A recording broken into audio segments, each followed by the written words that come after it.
بینەرانی خۆشەویستی تەلەڤیزیۆنی کۆمەڵە و بەرنامەی ژیانەوە ئەم کاتەوە هەموو کاتێکتان باش لە بەرنامەیەکی نوێ لە ساڵی نوێ هەتاویدا هاتوینەتە خزمەتتان بۆ جارێکی تر هاتنی ساڵی تازەی هەتاویتان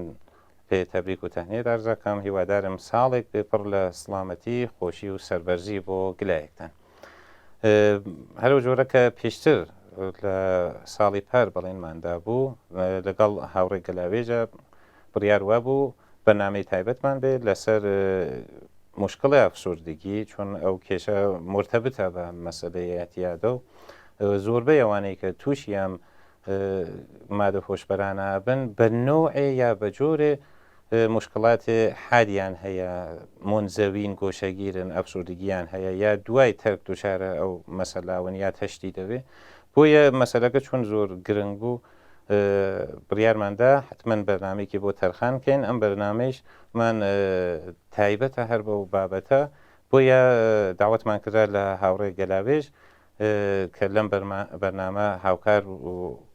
هاوکارمان بێت و بەشداری بکات و لە نەزەراتی ئیستفادەکەن. هاوڕێ گەلاوێژ بەخێر بێ. زۆر سپاس بۆ ئێوە و بۆ هەموو بینەرانی عزیز و خۆشەویست. منیش بە نۆبەی خۆم هەروە نەورۆز و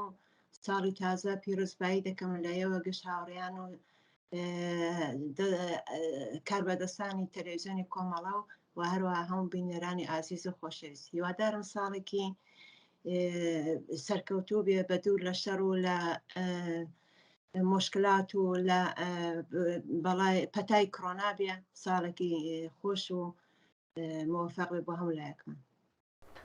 زۆر سپاس. ئێمەش بە نۆرەی خۆمان هاتنی ساڵی تازە بە خۆت و بنەماڵی عزیزت تەبریکێژین. هیوادارین ساڵێکی پڕ لە سڵامەتی و سەربەرزی و سەربڵندی بێ بۆ خۆت و بنەماڵی عزیز و سپاس دەکەین کە بەشدار بووی لەم بەرنامە. هاوڕێ گەلاوێژ لەبەر کورتی کاتمان ڕۆمە سەر ئەسڵ بابەتەکە. ئوسولەن ئەفسوردگی چییە؟ مەفهومی چییە؟ تعریفێکمان هەیە جامع لەم مەسەلە وە بە چ کەسێکێژن ئەفسوردە؟ ئەفسوردگی بۆ خۆی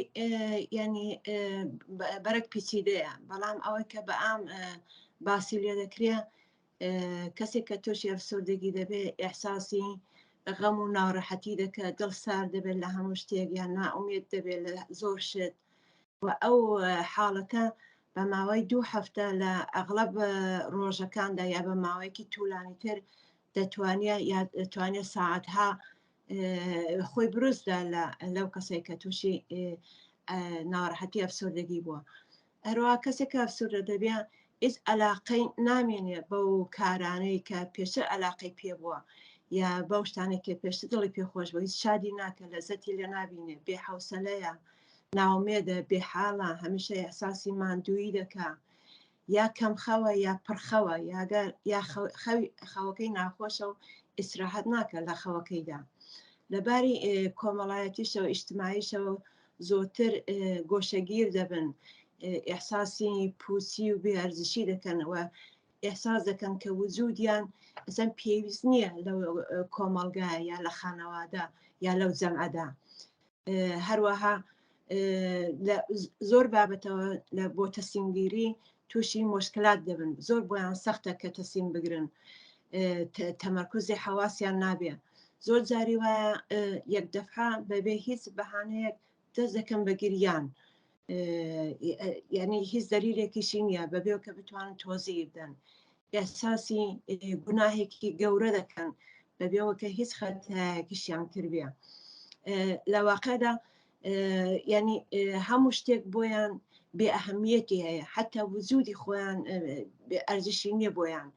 کەسێکە نەتوانێت تووشیەوە نەخۆشیە بێ ناتوانێت بایەق دە بەخۆی یا بە دەوروبەری یا بە کارهایەکە وەزیفەیەتی یا وەزیفەی بۆ پێشتر ئەنجامی داوە.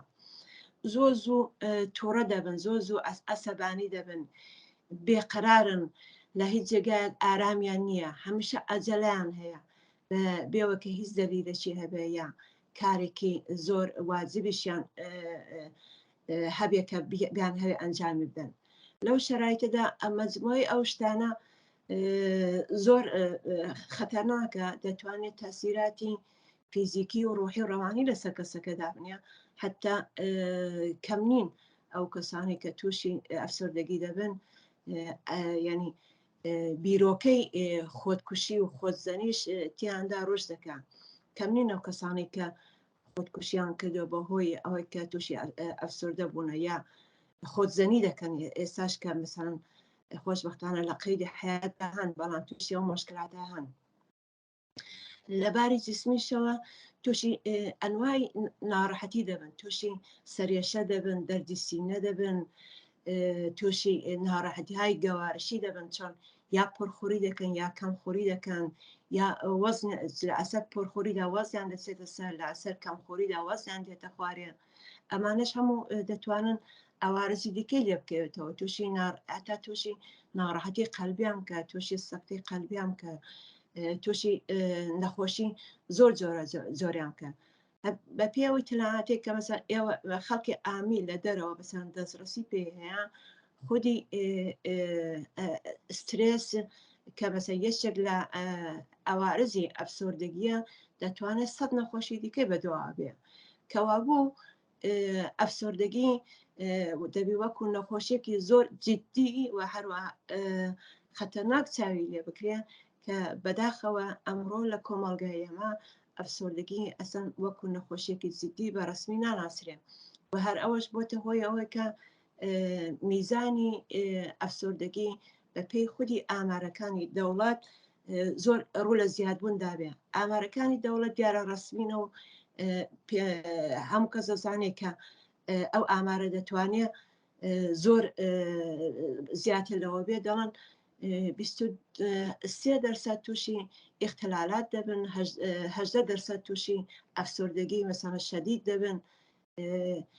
دیارە سەوای ئەوانە ئێمە بین چاو لە ئێران بکەین لە وڵاتێکدا کە بە بۆنەی گرتنی جێژنی نەورۆز ژنێکی 75 ساڵە یا منداڵێکی 14 ساڵە دەستگیر دەکرێت و زیندانی دەکرێت لە وڵاتێکدا کە شادی و خۆشی بڤەیە و قەدەغەیە لە جێگای ئەو شیوەن و ڕەشپۆشی و ئاشوورا و تاسوعا و ئەوانە باوە لە وڵاتێکدا کە لیباسی ڕەنگاوڕەنگ قەدەغەیە خەڵک ڕەشپۆش کراوە لە وڵاتێکدا کە بێکاری ئەفسار گوسیختە یەخەی بەرۆکی خەڵک گرت و ژیانی پێتەنگ هەڵێناون لە وڵاتێکدا کە ژن هیچ مافێکی نییە لە حتا وەکو ئینسانی دەرەجە دوو چاوی دەدەکرێت حەقی تاینی ژیانی نییە حەقی تاینی هاوسەرگیری نییە حەقی حەزانەتی نییە حەقی تەلاقی نییە لە وڵاتێکدا کە جەوان دانیشگا تەواو دەکە و بەڵام بێکارە ناچارە کۆڵبەری بکەن لە کۆڵبەریشدا ڕۆژ نییە کە ئێمە خەبەری دڵتەزێنی کوژران و برینداربوونی کۆڵبەران نەبیسین یا بەسەر مەدانەکانی میندان نەڕۆن بەشێک لە جستەیان لە دەست نەدەن لە وڵاتێکدا کە گرانی وای لە خەڵک کردووە ژیانی پێتەنگ هەڵەناون حتا ئەوانی لە خواردنی نانی ڕۆژانە مەحروم کردووە ئەگەر ئەمڕۆ بتوانی غەزایەکی زۆر سادە نانێکی زۆر سادە و خاڵی لەسەر سفرەی هەبێ ئەوە خەڵک پێی قانەعە حتا ئەوەش بووتە بە خەون و بە ئارەزوو ئەمە هەموو بوونتە گۆشارێک لەسەر خەڵک تەبیعیەتە خەڵک تووشی نەخۆشی دەبێت تووشی ناڕەحەتی دەبێت تووشی ئەفسۆردگی دەبێت و ئەفسۆردگی لە ئەفسۆردگی ڕابگرە تووشی موسیبەتایی وەکو ئیحتیاد و ئەلکۆل و شتیوا دەبێت کەوابوو من ئەفسۆردگی دیارە لە زۆربەی وڵاتەکاندا هەیە بەڵام پێی وەزعیەتی ئەم وڵاتانە و ئیمکانات و ستانداردی ژیان لە وڵاتانە بە پێی ئازادیهای فەردی و کۆمەڵایەتی لە وڵاتانە هەروە بە پێی قانون و یاسای ڕسمی لە وڵاتە یا فەرهەنگی وڵاتانە تەغیر دەکە فەرقی هەیە دەتوانێت دەلیلەکانیشی متەفاوت بێ بەڵام لە وڵاتێکی وەکو ئێران کە خودی دەوڵەت بانی هەموو بەدبەخت و موسیبەتێکە بانی ئەوەیە کە مەسەن لە جێگای شادی گریان و ڕەشپۆشی بۆ خەڵک بە سەوغاتێناوە لە وڵاتێکدا کە شایکردن نەتیجەکەی دەبتە زیندان و گرتن و هەروە شەلاق و ئەشکەنجە لە وڵاتێکدا خەڵک ترسی لەوە هەیە کە بتوانێت بە شێوەیەکی ئاسایی لە ماڵ بچێتە دەرونیگەرانی ئەوەیە کە نەگەڕێتەوە بۆ ماڵیان بچێتە سەرکار نەگەڕێتەوە بۆ ماڵ کە دیارە ئەم نەخۆشیە دەلایلی زۆر جۆراجۆری هەیە و ئەوەش ینی دەرسەدی ئەفسۆردەگی لە وڵاتانی وەکو ئێران و وڵاتانی دراوسە بەدەقات لە وڵاتانێک کە تا ئەندازەیەک دموکراسی بۆژوازی هەیە و هەروەها ستانداردی ژیان لەسەرەوەی خەڵک لە برسان نامرێ زۆر جیاوازە بەڵام بە هەر حاڵ ئەم ناڕەحەتی ئەفسۆردەگی سەرەڕای ئەوەی کە هێندە خەتەرناکە هێندە دەتوانێت ئاوارزی نەتەنیا بۆ خودی ئەو کەسێک ئەفسۆردە بووە هەتا بۆ خانەوادەشی هەبێ بۆ منداڵەکانی شەوێ بۆ کۆمەلگاشە بێ بەجددی وەرناگیرێ هەموو کەس ئینتزاری هەیە کە ئێستا ناڕەحەتی قەیناکە دێسایی کە مثلا خۆت شادکەی جۆ بە گۆرانێک بە موسیقایەک یا بچولای ئەو ڕەفیقەت ئیتر تەواو ناوانە بۆ لێرەدا بە پێویستی دەزانین کە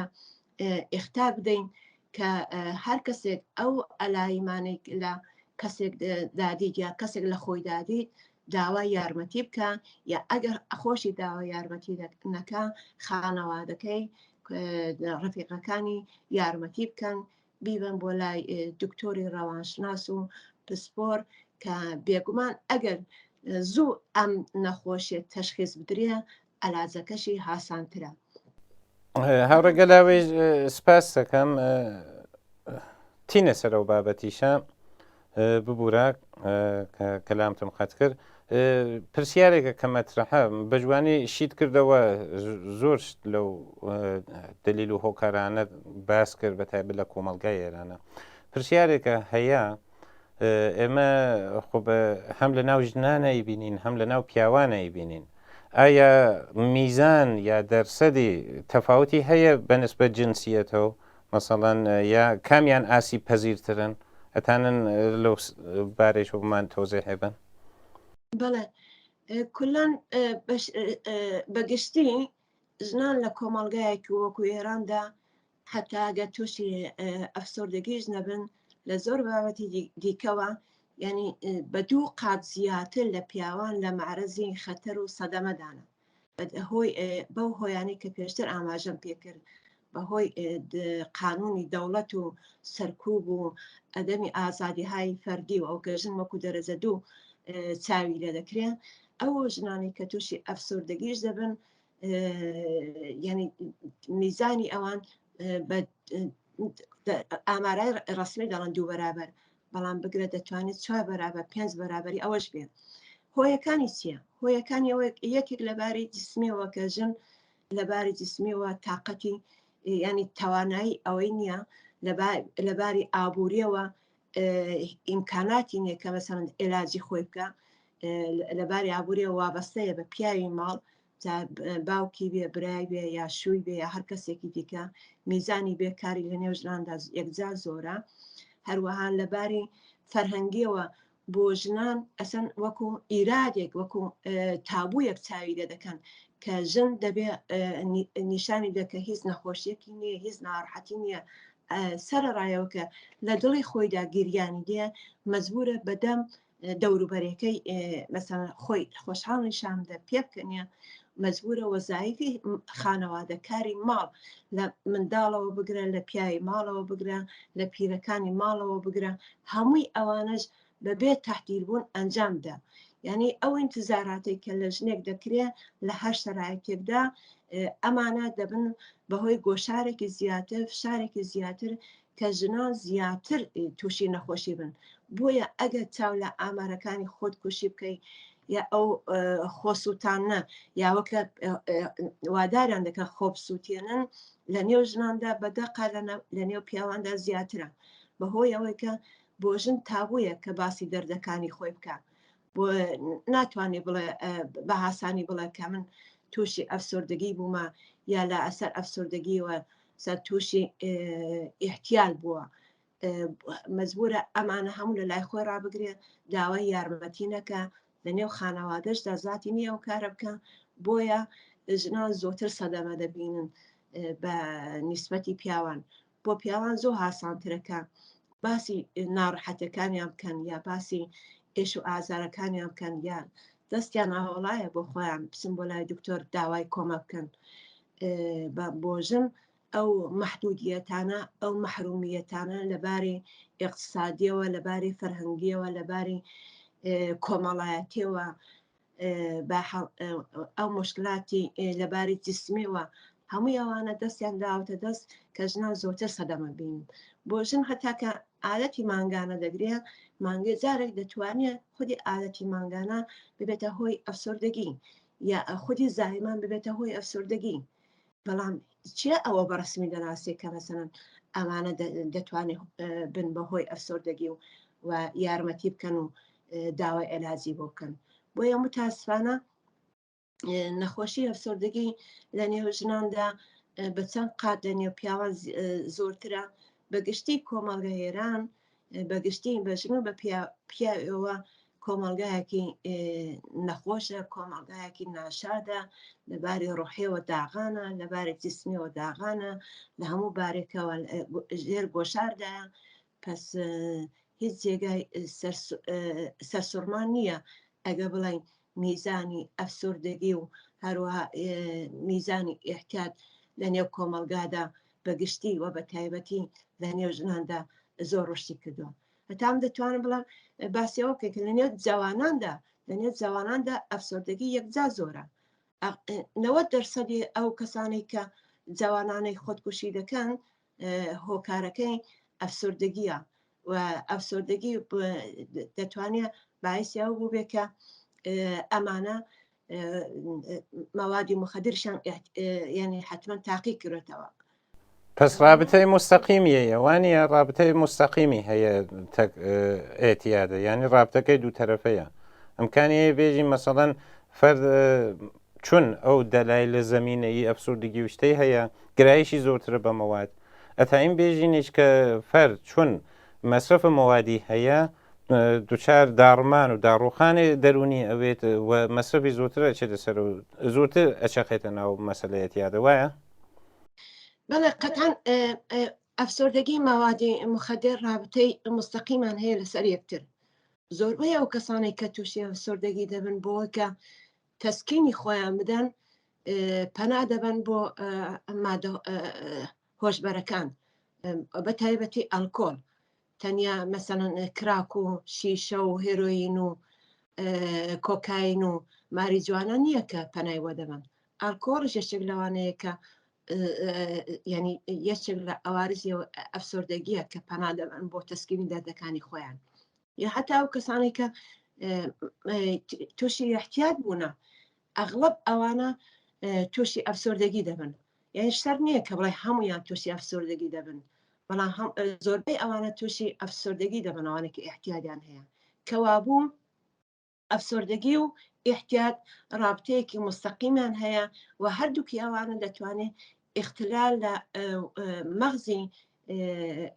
نەخۆشەکاندا بۆ وجود بێنێ و ئەو اختلالاتەش دەتوانێت تاسیری ئەوەی بێکە کەسێک ئەفسۆردە بۆ تووشی اختلالاتی مەغزی بۆ پەرادەبە بۆ مادە هۆشبەرەکان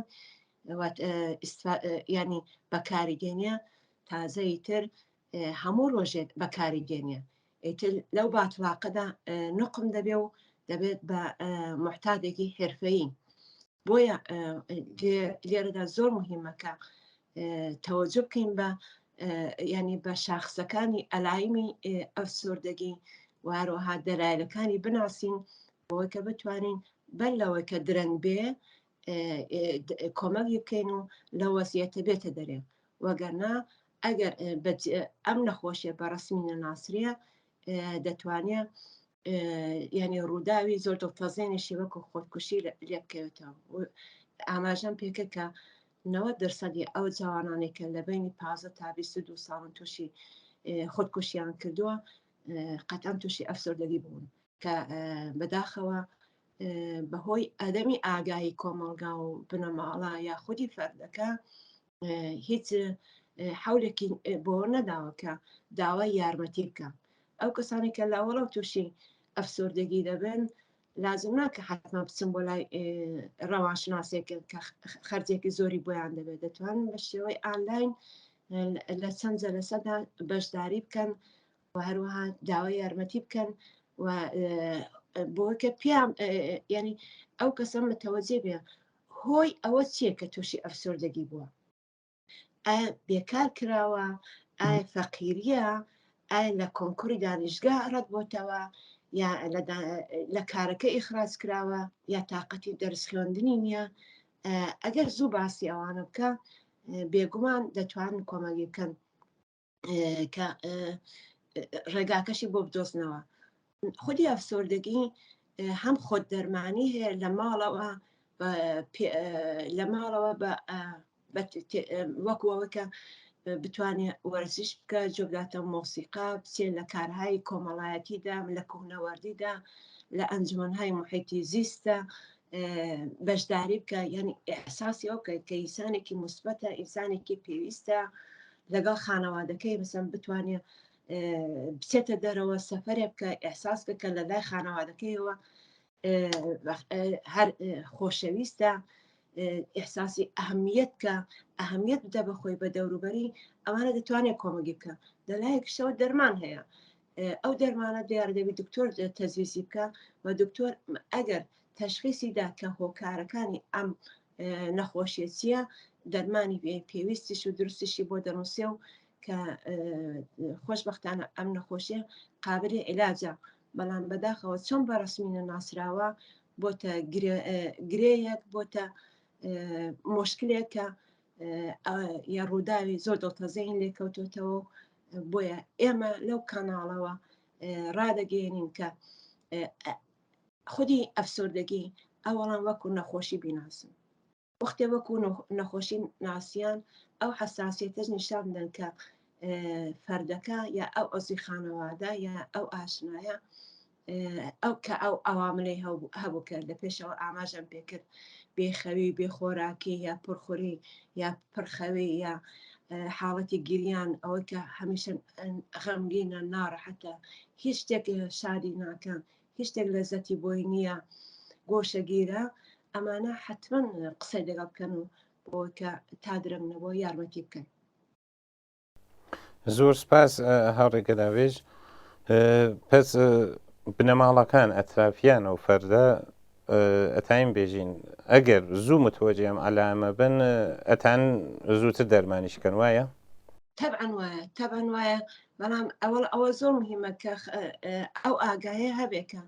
ئەفسۆردەگیش وەکو احتیاط هەردووکیان دوو نەخۆشین مۆزمینن، هەردووکیان دوو نەخۆشین ئەلا ڕەغمیەوە کە مۆزمینن دەتوانێت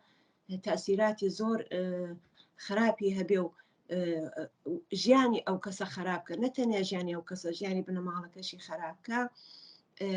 قابلی عیلاجیشە بە مەرجێک کە زوو تەشخیص بدرێ و داوای یارمەتی بۆ بکەن و لەگەڵ کەسانی پسپۆر و لە ناوەندەکانی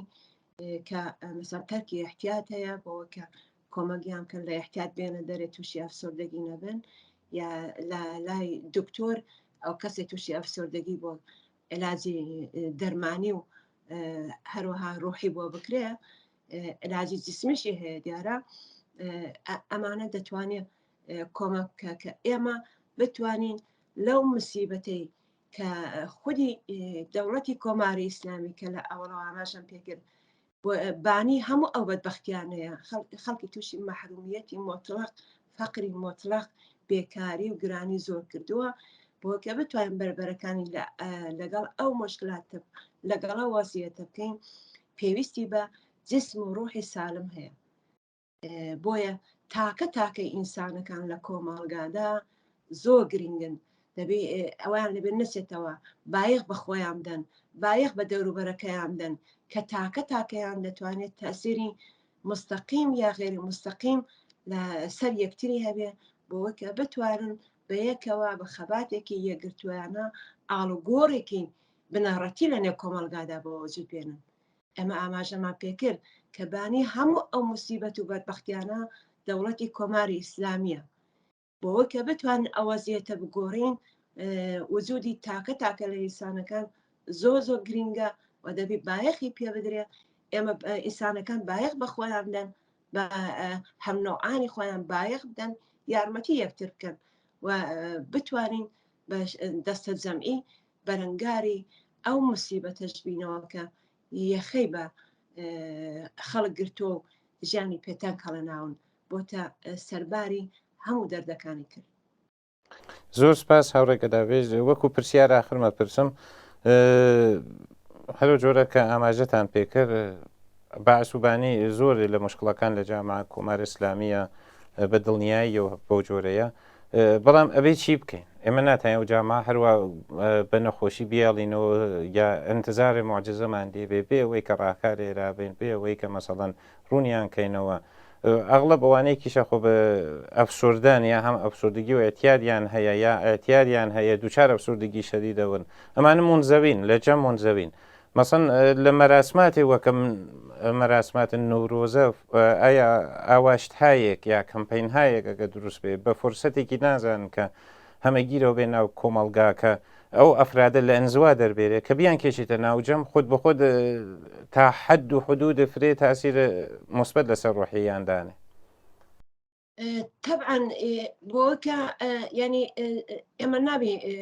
ئینتزاری ئەومان بێکە و فەردە بۆ خۆی ینی معجزەیەک بێ و بۆ خۆی بتوانێت خۆی بگۆڕێ و لە حاڵاتی ئەفسردگی یا احتیاج بێتە دەرێت تەرکیب بکە قەتعا نەوانێ احتیاجیان بە یارمەتیە بۆیە ئەو ئاگاهەیە زۆر مهمە لاوەڵەوە بەر لەوە کە درنگ بێ ئێمە دەبێ ئەو شاخصانە بناسیین ئەلایەمەکانی ئەو نەخۆشیانە هەردووکیان بناسیین بۆکە بتوانین لە کاتی پێویستدا یارمەتیان بکەین قەتعا یارمەتی دەستە جەمعی گەرەکەوە تەنیا بە فەردێک بە خانەوادەیەک ناکرێ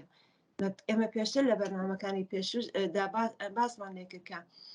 خانەوادەکان دەتوانن لە ئەزمون و تەجروبەی یەکتر کەڵەوە بگرندانشن لەگەڵێکتە قسە بکەن ئەنجومەن پێکێنن پێم وایە پێکێنانی ئەنجومەنێک لە دژی ئیحتیاط لە ئێران بەگشتی و بە تایبەتی لە کوردستان زۆر زۆر زەرورەتی هەیە زۆر کەس دەتوانێت ببێت بە ئەندامی ئەو ئەنجومەنە کە بربەرەکانی بکەن لەگەڵ ئەو بەڵا ماڵوێرانکەرە و یار ببێت بە نقطە قووەتێک بە نقطە عەتفێک بەستەرێک بۆەوەی کە ئەو کەسانی کە تووشی احتیاجش بوونە بزانن کە کۆمەلگا خانەوادەکانیان لە فکری ئەواندا هەن ئەوان مهمن لە کۆمەلگایەدا تاسیری زۆری هەیە بگەڕێنەوە ئێوە ئاماژەتان بەوە کرد کە جێژنی نەورۆز دەتوانێت مەسەن شادی دەتوانێت تاسیری هەبێت بەڵێ 100% شادی حەقی هەموو ئینسانێکە بەڵام بەداخەوە کۆماری ئیسلامی شادی لە خەڵکی ئێرانوە بەتایبەت لە کوردستان قەدەغە کردو زەوتی کردو بە جێگایەوە شیوەن و گریان و ڕەشپۆشی ڕەوازداوە ئێمە دەیە بربەرەکانی بکەین لەگەڵ ئەو سیاسەتە چەپەڵی دەوڵەت کە خەڵکی داغان کردووە شادی لە خەڵک زەوت کردو نانەکەی لێ بە گرۆگان گرتوون ئەگە داوای مافی خۆشیان بکەن زیندان و شەڵاقیان بۆ دیاری دەکەن شادی حەقی مسلەمی خەڵکە هەموو ڕۆژێ دەبی شادی بکەن نەکە نەورۆز بۆیە پێویستە لە کۆر و کۆمەڵەکان لە ئەنجومەنەکانی خۆشبەختانە لە کوردستان ئەنجومەنی زۆر پێکاتوە کوهنەوەردەکان ئەنجومەنهای محیتی زیست ئەنجومەنهای مەدەنی سوزانم دەتوان ئەنجومەنهای ترش پێبێنن کە بەیەکەوە شادی بکەم بچم بۆ سەیران دەستە جەمعی بچم بۆ سەیران ئەمانە هەموو تاسیریان هەیە شادی کە ینی هەوێنی ژیانە بەرعەکسەکەشی دەتوانێت ماڵوێرانکەر بێ کە ئەمە ئەو بەشەی دووەمی کۆماری ئیسلامی گەرەکێتی و ینی تحمیلی کردەوە بەسەر خەڵکدا بەسەر خەڵکی داسەپاندەوە بەدبەختی و گریان و ڕەشپۆشی ئێمە دێ بەربەرەکانی بکەین لەگەڵەوە بە جێگای ئەو گریان و ناڕەحەتی و ئینزوابوون و ئیزۆلێرەکردن و ئەفسۆردەگی شادی بخێنەوە ناو ڕۆحی کۆمەلگا ئەمە بێگومان شادی هەوێنی ژیانە دەتوانێت هاندەر بێ بۆ زۆر کاری گەورەتر بۆ زۆر مەبەستی گەورەتر کە دەتوانێت فقط کۆمەلگایەکی سالم دەتوانێت ئاڵوگۆڕێکی بدەڕەتی لەو کۆمەلگایە بۆ وجود بێنێ کۆمەلگایەکی نەخۆش ناتوانێت ئەمە ئینتزارمان نەبێت لە کۆمەلگایەکی نەخۆش کە معجزە بکە و ئینقلاب بکە دەبی بۆ سلامەتی ئەو کۆمەڵگایە تێبکۆشین بۆیە وجودی تاکە لە ئینسانەکان لەو کۆمەڵگایەدا مهمە ئەرزشمەندە و تەسیری ڕاستە و خۆی یان ناڕاستە خۆی هەیە لەسەر چارەنووسی گشتمان و دەرد و ناڕەحەتی هەر کەسێک بە دەردی خۆمان بزانین و بۆ یارمەتیشی درێغی نەکەین بێگومان ئەگە هەمومان ئاوابیر بکەینەوە هەمومان توانیمانە یارمەتی یەکتر بکەین هەمومان توانیمانە بەرە کۆمەڵگایەکی سالم بڕۆین کە لە کۆمەڵگایەکی سالمدا ینی ئۆدەسێنانی مافەکانی تر حاسانترە و دەتوانێت مسۆگەر بێ ڕوخانی کۆماری ئیسلامی کەوابوو ئەمە هیممەتێکی دەستە جەمعی و کۆمەڵایەتی پێویستە کە دەبێت بە وەزیفەی گشتمان بۆ وەزیفەی خۆمانی بزانین و مشکلاتی هەر فەردێکش لە کۆمەڵگایەدا بێگومان مشکلاتی ئێمە وەکو کۆمەڵەیە هەروەها مشکلاتی کولی کۆمەلگاشە ئەگە هەمومان گشتمان بەیەکەوە دەست بێنە دەستی یەکتر بێگومان دەتوانین سەرکەوتنەکانمان مسۆگەر بکەین و ئاواتەکانمان بەدی بێنین و هەروەها سیاسەتەکانی چەپەڵی کۆماری ئیسلامیش فەشەرکەینەوە. زۆر سپاس هاوڕێگە لاوێژ من پرسیارێترم نەماوە ئەگەر نوکتەیەترتان پێ باشە کەتان ئەزافەکەن بە مەبحەسەکە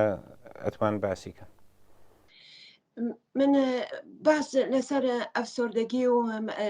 هەروەها رابطەی احتیاد و ئەفسۆردەگی یا هەردووکیان بەیەکەوە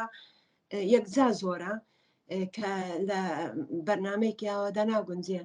بەڵام ئێمە حەوڵ دەدەین کە بتوانین ئەو بیرۆکەیە بخێنە ناو کۆمەلگا کە دەستڕەسی بەو معلوماتە حاسانە ئێستا دنیا بۆتە دنیای تەکنۆلۆژی و ئینترنێت خەڵک دەتوانێت داوای کۆمە بکە یا دەتوانێت لەگەڵ تەلەفۆنەکانی کۆمەڵە تەماس بگرێت پەیام بنێرن بۆ ئێمە قەتعەن جوابی وەڵامەکانیان دەدەینەوە پرسیارەکانیان دەدەینەوە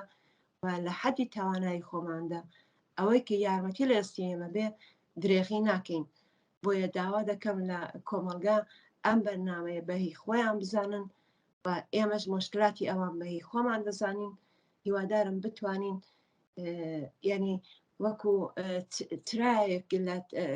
سکۆلەش بێ لە تاریکایەدا بتوانین ڕێگای ڕۆیشتن ڕێگای ڕۆیشتن بەرەو ئاسۆ ڕێگای سەرکەوتن نیشان بدەین و بتوانین لەو هەدەفە مقەدەسە و گەورەدا بە هاوکاری یەکتر موفقین. هیوادارم ئێمەش قەتعەن هەرو هەدەفمانە هەیە کۆمەڵە هەمیشە هەرو هەدەفەی بووە لە بنەڕەتدا مەرجانیە و زۆر سپاس هاوڕێگە لاوێژ بۆ بەشداریت لەم بەرنامە زۆر کەڵکمان لێ وەرگرت بەدڵنیاییەوە ئەو مەبحەسە بواری زۆرە بەڵام هەرو جۆرە کە جنابتان فەرمووتان ئێمە نوکە قولەکەی نیشانین ینی بە ئیسلاح ئێمە فقط بەشێکی وەکو زانیاری سەرەکیین ئیمکاناتەکە هەیە لە کۆمەڵگاتان یا پەیوەندیمان لەگەڵا بگرن مەتاڵبتان لازم بێ لە هەر زەمینەیەەکە ئێمە تایم بۆتانی وەربگرین ئەلانیش فۆرسەتێکە بۆ من ئاماژم بە نەورۆز کرد لەبەرەوە ڕێوڕسمێکی کۆنە لە ناو دابوو نەریتی ئێمە بە معنای ژیانێ نوۆ یعنی ژیانێ تازە ژیانەوەیش کە بەرنامەی ئێوەی بینەری خۆشەویستە لەبەرەوە ناومان ناژیانەوە کە تەوەلودێ دووبارە بێ کە ئەزنە و خۆمان دروستەوەکەینەوە بۆیە لە ناو دابوو نەریتیشمانە هەمیشە ئاماژە کرا بە نەورۆز لەبەرەوەی کە لە زستانە دار و بەرد و